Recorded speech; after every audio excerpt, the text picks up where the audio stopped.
Shoutouts din kay Judge Gina na nandito. Let's get lit. Let's get lit. Party. Kay Judge Gina. Let's get lit. Let's get lit. Shoutouts kay Judge Gina. Party. Party. Let's get lit. Judge Gian. Let's get lit. Kay Judge Gina nandyan. Party. Ano na ito? Party.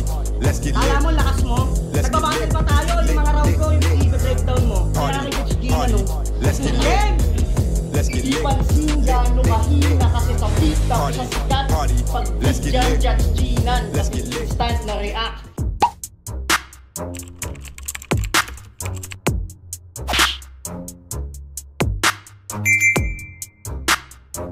In the yeah, put 'em in the yeah, yeah, yeah. If you feeling real good, put your hands in the yeah, put 'em in the yeah, yeah, yeah. If you feeling real good, put your hands. So what's up mga kumag, I'm back ang inyong online judge. Walang iba kundi Judge Jinan. Okay guys, bago tayo mag-review ulit ng mga battles sa flip top na hindi pa natin napapanood. Alam ko yung iba, marami nang nag-aantay dun sa yung mga recently uploaded sa flip top. Ako rin mismo, gusto ko na rin siyang panoorin, pero nakita ko kasi ito eh. Nakita ko to, Emzite versus Six Threat. Kasi aware ako eh. Aware ako dito sa battle na to. Aware ako sa Pasiklaban, Durugan. Yung uno nga eh, natapos. Alam ko, sa pagkakalam ko, natapos kong reviewin yun eh. Nasa channel na natin yun eh, yung Pasiklaban, Durugan 1. Diba? Tapos ngayon, eto na. Pasiklaban, Durugan 2. Inaantay ko to kasi, yun nga, aware nga ako sa Emzite versus Six Threat. So, actually, or to be honest guys, itong channel nila na Pasiklaban Durugan na channel na lagi akong sumisilip dito kung uploaded na ba yung Emzite vs Six Threat. Pero ayun, kahapon, September 8 kahapon, September 9 ngayon guys, nakita ko uploaded na yung Emzite vs Six Threat. So sabi ko, re-reviewin ko na yun, papanoorin ko na yun, gusto ko na siyang mapanood kasi nga ang tagal ko siyang inantay. 'Di ba? So although promo battle, I think, 'di ba? Pag mga ganito kasi for sure promo lang naman 'yun eh. 'Di ba? So tignan natin kung magseseryoso yung dalawa. Pero sinong ayaw makakita ng Emzite vs Six Threat sa ahon? 'Di ba? Whew! Exciting yung battle na to, kaya sabi ko Pasiklaban Durugan muna. After neto, meron pang isang battle. Basta, isa-isayin natin yung mga battle dito, tapos siguro saka tayo magpo-proceed sa mga flip-top battles ulit. So, baka matagalan tayo sa ibang liga bago tayo ulit mag-proceed sa flip-top eh. So, yun lang. Pero babawi ako flip-top. Babawi ako sa mga battles na gusto nyong reviewin ko sa flip top. Bawi ako. Pero ngayon, pagbigyan nyo muna ako sa gusto kong reviewin at panoorin. Okay? Game! Unang buga para kay Emzite. Game. Walang bibidyo. Game. Salamat Chad para sa unang buga.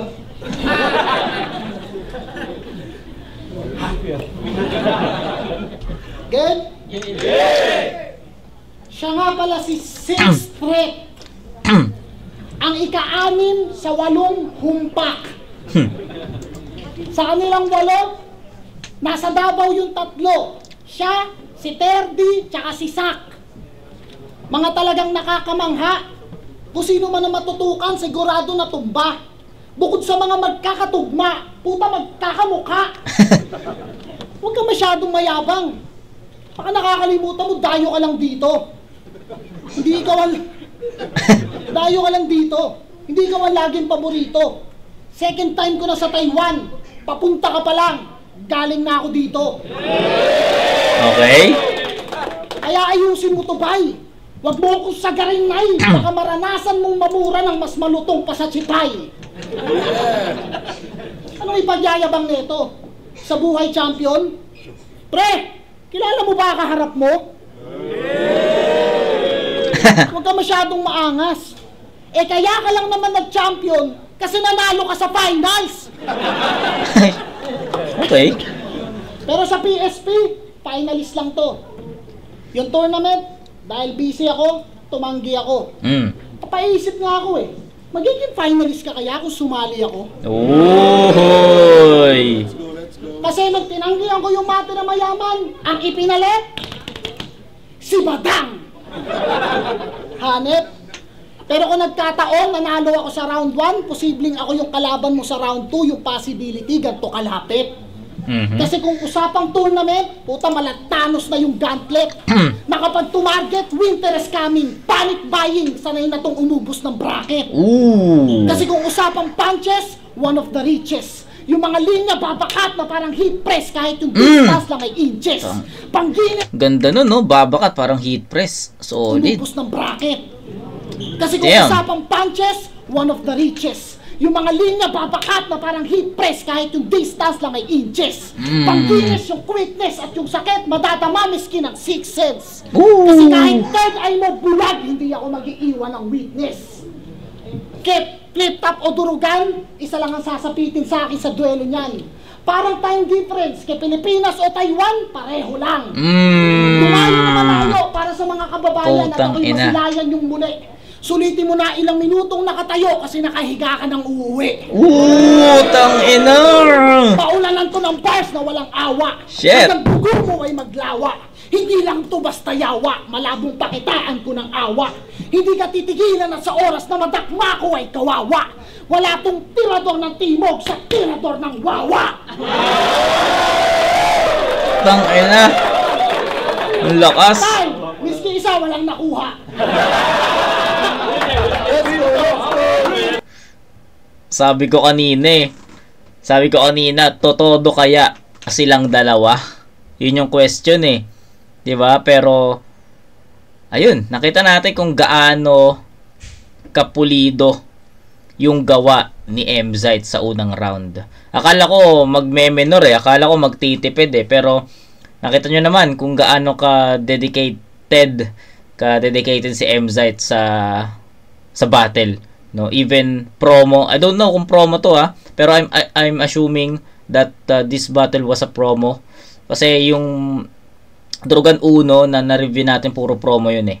'Di ba? So I'm expecting I'm expecting na this battle was a promo 2, 'di ba? Pero ayun, grabe yung grabe yung mga lines ni MZite doon. Nagustuhan ko yung bumabakat na linya parang heat press. Basta ang daming doon. Yung time difference ng Pilipinas, Taiwan, parehas lang. Ano pa yun? Ang daming quotables doon, men. At nagulat ako na ganito yung handa ni MZite, no? Although hindi ko naman sinasabi na pang flip top yung yung handa ni MZite, pero nandun na malapit na Syempre, ilang beses na natin na-review si MZite. Ilang beses na natin na nakakausap ko si MZite. Ilang beses na, 'di ba? Maraming beses na napanood na review si MZite 'di ba? Knowing MZite on how he writes, 'di ba? Alam natin yung mahinang punto, mahinang references, alam natin yun Pero ito, solido to. Binigyan talaga ni MZite ng isang magandang round yung mga kababayan natin dito sa Taiwan. So solid 'yun.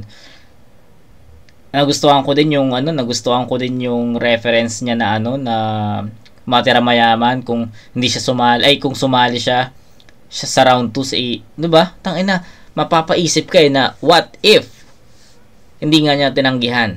'Di ba? Ang gandang laban sana, men. So, sayang, pero baka sa mga susunod na taon makita natin magharap to sa flip top or sa ibang liga rin, 'di ba? Pero much better kung sa sa flip top, 'di ba? 'Yun, solidong round 1 para kay MZite. Solid 'yun talaga. Round 1 ni 6, pakinggan natin.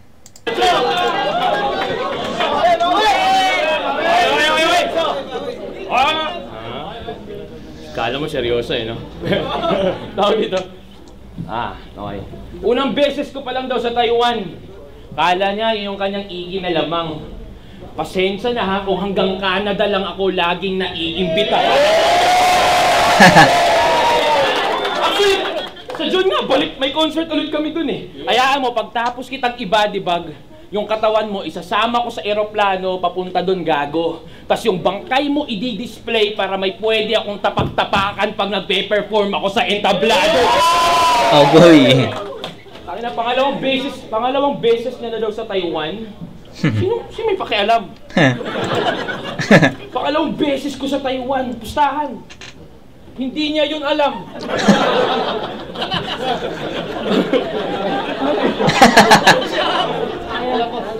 Magpasaya daw ng tao. Niwala dyan. Bilat lang ng Taiwanese yung hanap niya. O sige na. Dos por dos champion, tryouts, achievements mo plenty. Pero bakit hanggang ngayon, 19 pa rin yung likers mo sa FB? Minsan 5, 10. Bakit ganyan, bro? Nung inad mo nga ako sa Facebook, sabi ko, dami account to.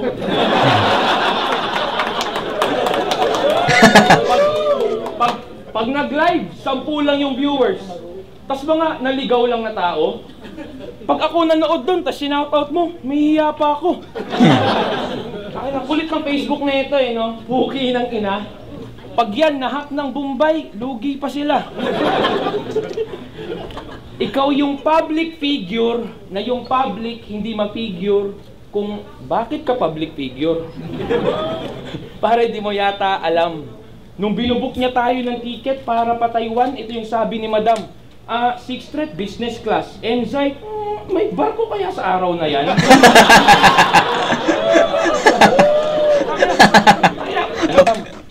6th Street, nung binubuk niya tayo ng ticket Tawa ko dun, Taiwan, ito yung sabi ni Madam. 6th Street Business Class. Enzyte, may barko kaya sa araw na yan? Gago. Banag-barko. Biruin mo yon. Kasama ko sa eroplano mga businessman o kaya artista, gagi. Tapos ikaw kasabay mo sa biyahe mga parcel ng Shopee.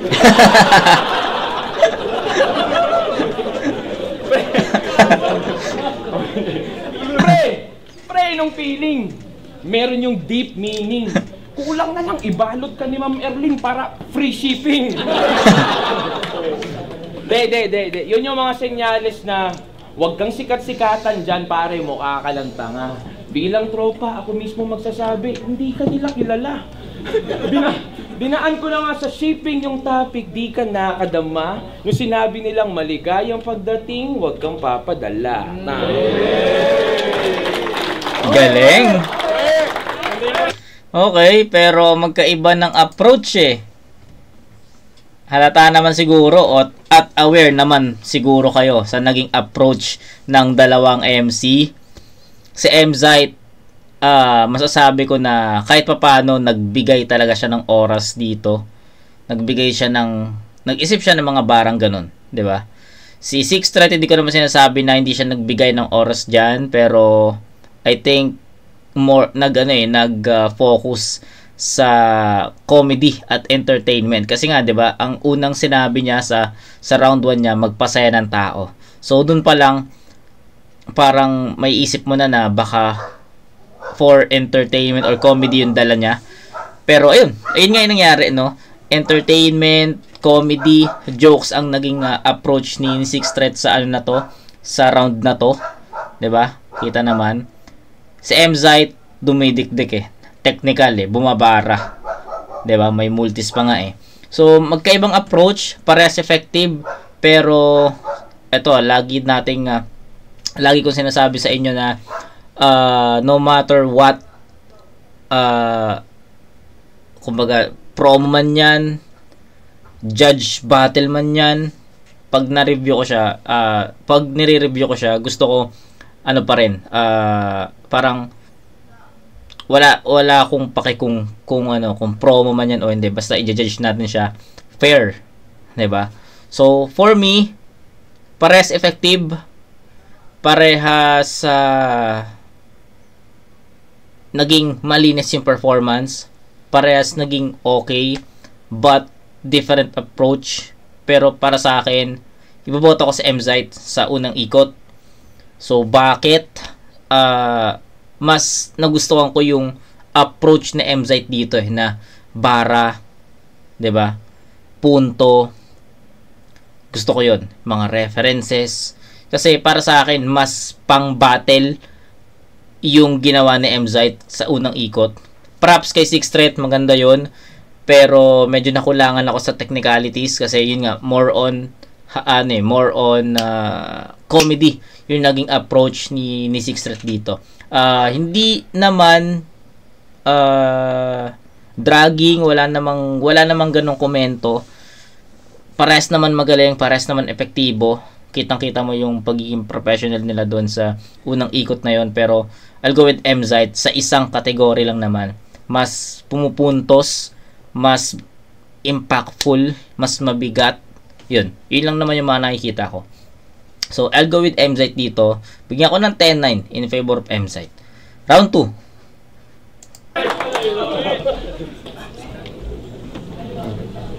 Pakayabang naman ni Flubert Floyd. Pinagbarko daw ako. China Airlines, bitch! Tanginan to. Business class. Ulol, nakita ko maigay mo sa aeroplano, nakaganto. Di ka nga makatantay kasi ang laki nung katabi mo. Sa mukha mo, bakas na galit Chong. Ang yabang, sa upuan daw, pwedeng humiga. Natural! Boarding gate yun! Sa boarding gate ka pa lang eh. May mga natutulog nga dun eh. 19 daw likers ko sa FB. Bagong Facebook nga eh.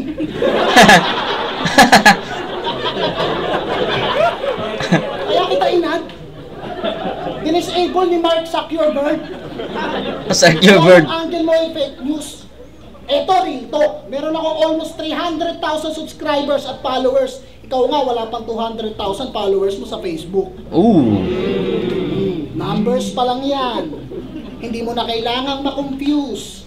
Wag na nating isama yung monthly stream sa music at wag na nating pag-usapan yung views. Palagi ka na-invite sa Canada? Congrats! Saludo sa pagpapalaganap ng hip-hop sa ibang bansa o kahit sa ibang liga, bro. Pero sa oras na hindi ka na nila inimbita, isa lang ibig sabihin yan, na-approve na yung visa ko. Ooh, tangina mo. Alam nyo ba? Diba?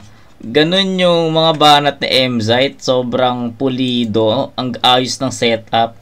Sa setup pa lang, ma-feel mo na sumusuntok eh.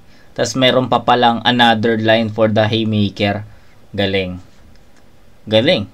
Rebat. Solid yun. Alam nyo ba na si Flubert Floyd ay may bagong hobby? Ano? At yun ay ang mag-boxing kasama si Sak. At least alam nyo na. Puta, hindi pa nagsisimula yung kasparing mo, tagilid na yung paa. Mga makatang sporty. Yan ay bihira nyo ng mahanap. Sa kanila lang kayo makakakita ng mga healthy living na bumabata. Nakakagulat pa yung mga yan. Nung minsan bigla akong narinig, akala ko magbabalibol kasi nagtatanong sino daw magsaserve. Tapos minsan swimming sa tabing dagat. Si Flubert Floyd kasama. Mag-iihaw pa yan ng bangus. Pagtapos isang oras, yung bangus buo pa. Pero yung oil, wala na.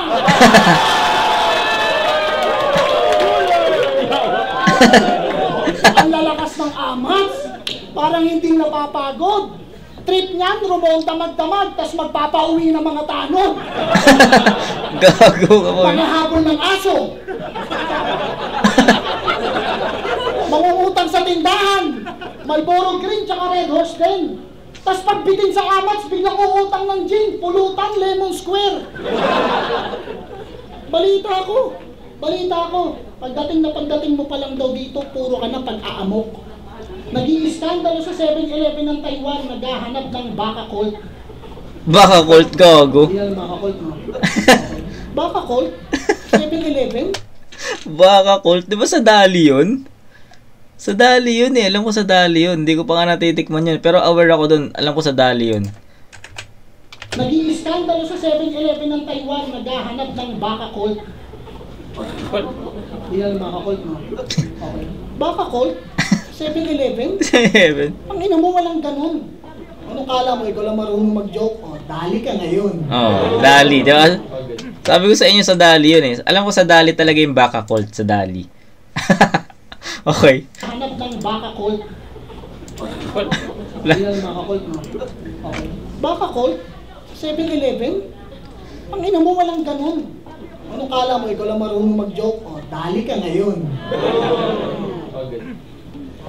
Speaking of stores, alam niyo bang maraming mga outlets at stores dito? Nike, Puma, marami, di ba? Nalibot ko sa paggagala. Sakto, mababait yung mga staff ng Pinoy Boulevard. Gusto mo, pasama ka. Madam, yung Nike store, yung pare mo, pwede siya doon para makapili na maayos. At may bilin lang ako, please lang, wag niyo siyang hayaang tumambay sa harap ng mga running na sapatos. Tol naman, andito ka na sa Taiwan, ang dami ng pamorma dyan. Imbis pang basketball bilhin mo, try mo naman mag-Jordan 1. Sa pang Facebook. Ina mo, sige, mag-ulo lang tayo, total tong pagkakataon na to ay paminsan-minsan. Pag hinak daw ng Arabo yung Facebook ko, lugi daw sila. Grabe ka naman insan. Pag ako huwag ng Facebook mo, papalitan ko yan ng pangalan. Di mo ako mapipigilan. From Flubert Floy Kagampang, gagawin ko yung Bisayan ng Bibimbang. Okay, yung round 2 ni Mzite, yung second half, ay di, yung last 8 lines, feeling ko freestyle yon, yung rebat na yon, di ba? Tapos, feeling ko mas gumaan yung, hindi, ang ganda kasi, ang ganda ng round 1 kasi ni Mzite pulido yun pang battle talaga pero yung first half, yung rebattles, first half ni Mzite okay. So, pumapantay sa unang round niya. Pero pagdating ng second half, medyo lumalaylay diba? Pero, nevertheless, maganda pa rin yung performance ni Mzite dito. May halong freestyle.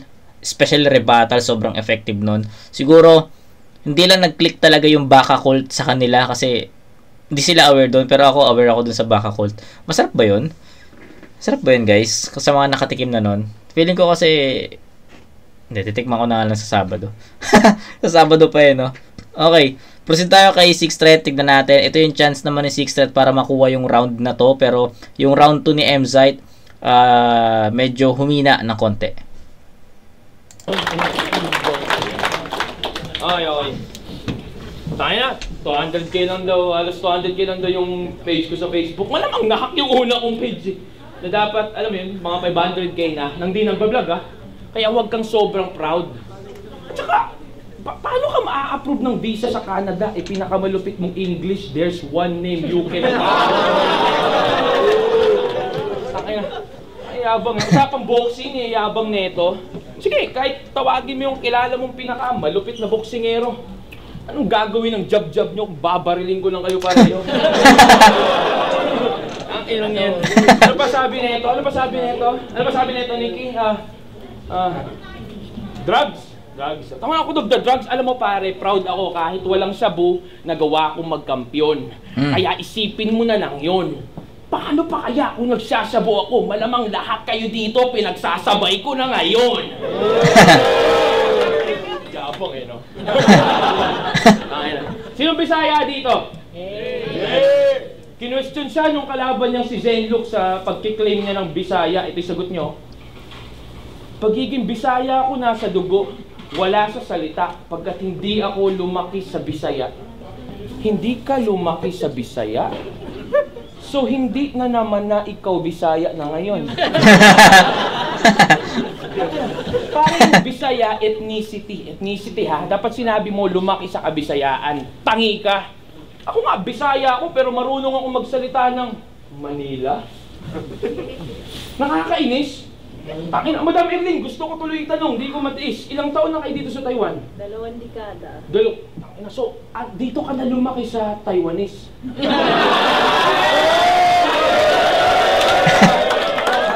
Kami lang yan.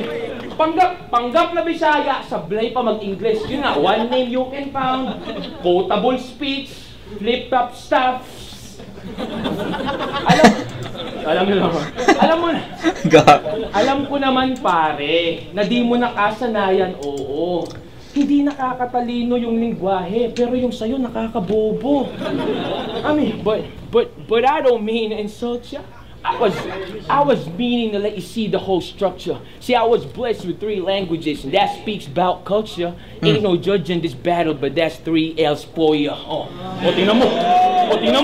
Sinampulan lang, tulalaan naman, no. O sige, para pantay, Taiwanese, Taiwanese, Sample!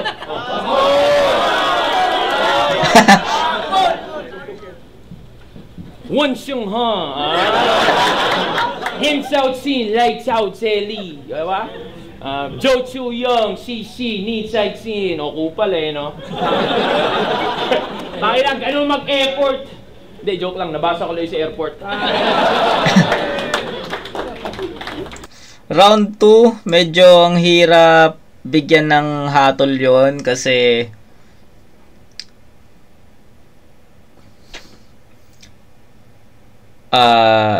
magkaiba yung round 1 ni MZite sa round 2 niya, magkaiba yung round 1 ni Six Thread sa round 2 niya. Ganon ko sa round 2 ni Six Thread. Merong sabihin na nating may technicalities, tapos may ibang language, tapos yung kay MZite naman ang hirap. Di ako makapili, no. Kahit na i-breakdown natin siya ng detailed breakdown, feeling ko hirap at mag-fall pa rin sa tabla. Itatabla ko yung round 2 kasi pwede siyang kay MZite, pwede rin siyang kay Six Thread. Pwede mo siyang ibigay kay MZite dahil maganda yung freestyle niya, maganda yung first half, maganda. Pero pagdating sa second half, medyo lumaylay. Hindi naman totally nawalan ng effectivity, pero lumaylay lang ng konti. Tapos tinapos niya sa freestyle. Kay Six Thread naman, rebuttals okay. Second half, yun yung may jokes pa rin, lalo na yung Taiwanese, 'di ba? Yung Taiwanese shit, Taiwanese na angulo, Taiwanese na yung nagbanggit siya ng tayo, tapos de-joke lang, nabasa ko lang sa airport, 'di ba? So para sa side ko, sa preference ko, I think bibigyan ko muna ng tabla yon. Hindi ako makapag-decide kasi technical yung isa, tapos yung isa naman more on comedy pa rin, pero may halo na, 'di ba? Tabla ko muna yun, guys. Hindi, actually wala nga akong ma-pinpoint, 'di ba? Na-enjoy ko lang sila panoorin both, pero magkaiba kasi talaga eh. Yung round 1 sobrang linaw nun na kay MZite yun para sa akin, even naging effective si Six Thread. Pero pagdating sa round 2, pare silang humina from their past round. 'Di ba? Sa round 1, pare silang humina, kaya para sa akin, sa tingin ko, ang hirap mag-decide kung kanino ko siya ibibigay, 'di ba? So itatabla ko muna 'yon sa 8 points. So that's 10-9 tsaka 8-8. So 18-17. 'Di ba? Tama ba ako? Tama. 18-17 in favor of MZite 1 point. Round 3, deciding game.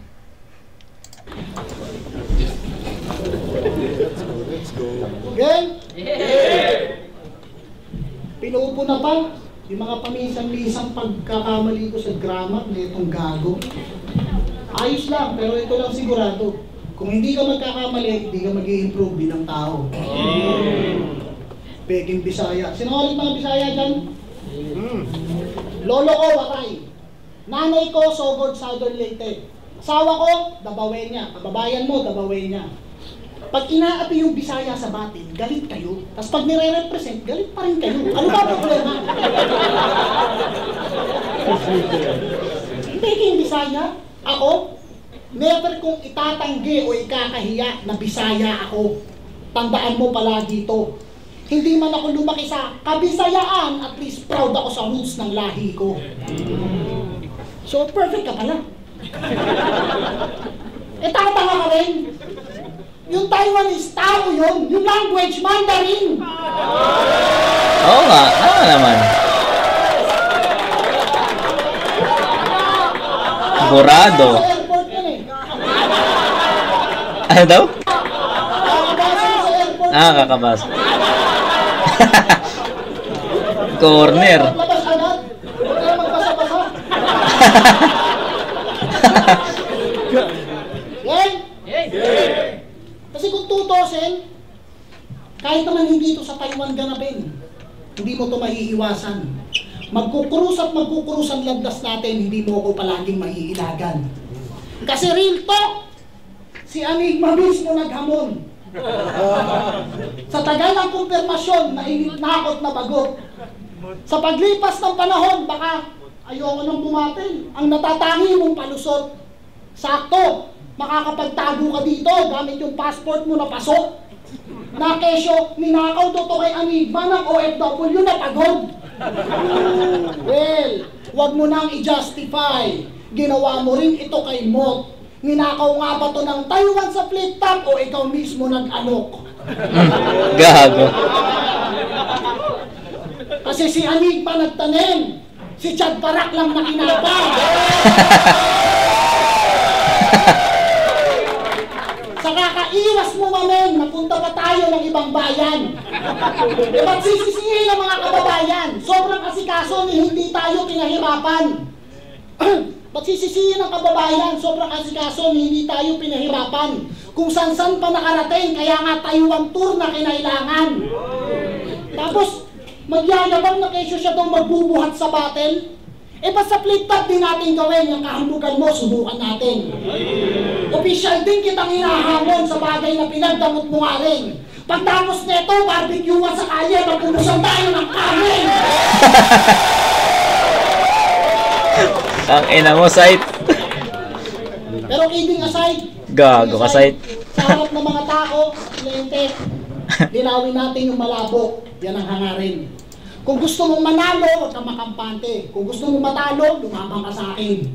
Pakita nyo kung gaano kayo katalas at malikhain sa mga angle. Yayain mo si Mok sa susunod na ahon, tayo naman na mag-3-way battle. Putang ina. At bago matapos to, Solid maraming yun. salamat, Madam Ernie Shaw, Pinoy Boulevard, Chad Parak, sa inyo lahat. At ako inyong na-invite. Sa mga kababayan na pumunta, maraming salamat. Ano ba kiramdam? Di ba ikaw ka rin, Kagay? O hindi man nasagad, at least nakakita kayo ng God na na-crucify. Itong DDS at Durugan Dos nag-suicide. Tang ina, solid yun. Ayun yung solid na round ni MZite. Solid na nga yung round 1 niya. Pagdating sa round 2, bumaba. Pagdating sa round 3, tumodo. Putang ganda nun. No comment sa round 3 ni MZite, sobrang lakas nun. So, ang tanong, kaya bang higitan ni 6-threat yun? Feeling ko kasi hindi masyadong seryoso si 6-threat sa, sa battle na to. Pero, nakita nyo yung performance ni MZite, sobrang dedicated. Props kay MZite, pero, tangina solid nun. Hindi ko na isa-isahin, guys. Hindi ko na isa-isahin kasi, sobrang tindi lang ng obra ni MZite dito laban kay 6-threat. 'Di ba? Hindi talaga siya nagtipid, 'di ba? Tapos yan, yung parody about dun sa yung line ni Mot na pinarody ni MZite, 'di ba? Sobrang effective noon. Ang daming elements ni MZite dito sa round na to. Kaya para sa akin, ito yung pinakamalakas na round niya. Tignan na lang natin kung paano babawiin ni 6-threat to.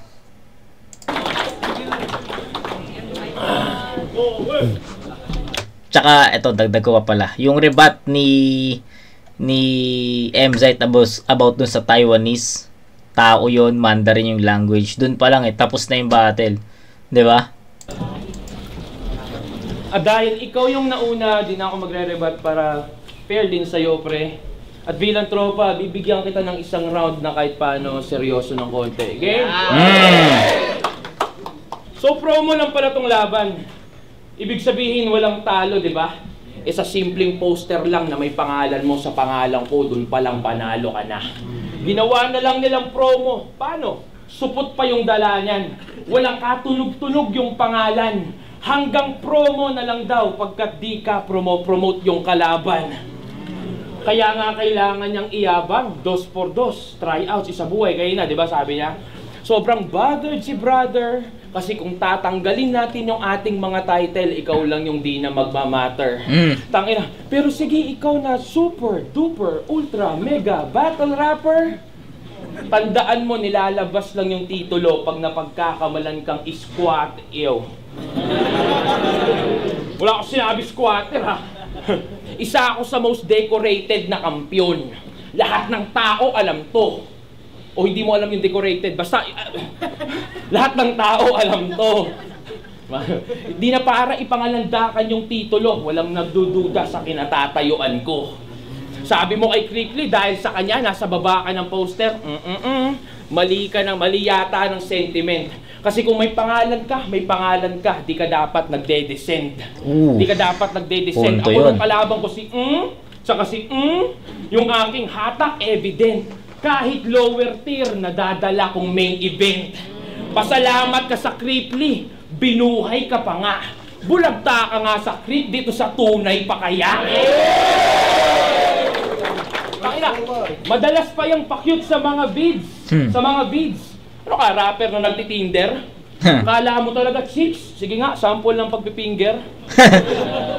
Gumaganto pa yan sa mga clips. Di ka nagkikringe, sir? Ganto din hand sign ko sa clips, kaya delikado pag natitrigger. O ano na, boss Chad Parak? Usapan, isang round na seryoso kahit paano. O para sa'yo, ito'y buhay na mano. Biruin mo yung Parak pa yung tumawag para lang sa tirador ka ipatrabaho. Pero salamat sa mga pumunta. Ganda nun. Suporta ninyo grabe kay Madam Erlene, kay Chad Parak at sa buong Pinoy Boulevard. Mabuhay kayo palagi. Si MZ, isa to sa dapat yung hangaan. Salamat sa iyo pare. Salamat di ka ng damay, pamilya, at saka huwag ka naman bababaing.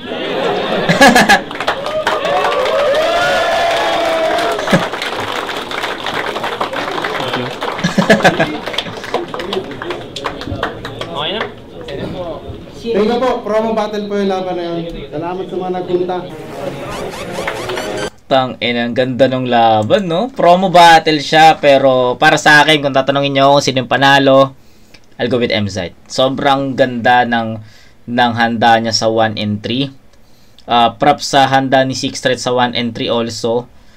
Siguro yung round 2 yung pinaka worst round nila both, pero yung 1 and 3 yun yung pinaka naging dikdikan na battle. Pero sa round 1 makikita mo na lamang si MZ doon para sa akin, kasi mas technical, mas mabigat yung mga pinupunto niya, unlike kay Six Threat na nag-focus sa comedy, entertainment. Round 2 bumaba, wag na natin i-judge yun. Round 3, ayun, another superstar performance para kay MZ. Kay Six Threat naman, slow start, to be honest, para sa akin slow start, pero unti-unting nahabol, pero it wasn't enough to beat or alam mo yun, malagpasan yung performance ni MZ. So para sa akin, final score 28 points for MZ. Kay Six Threat naman 9, 8, and 9, that's 18-26. So 28, tama ba ako? 10-9 28-26 in favor of MZ 1 and 3. Round 2 tabla. Yun lang. So sa wakas napanood ko rin yung matagal ko nang inaantay na battle, MZ vs Six Threat sa Durugan 2. And yun, solidong battle yun. So kita-kits sa next na review. Dito pa rin siguro yung Husky naman yung review natin dito sa Durugan 2. Okay, kita-kits tayo doon mga kumag. Peace out.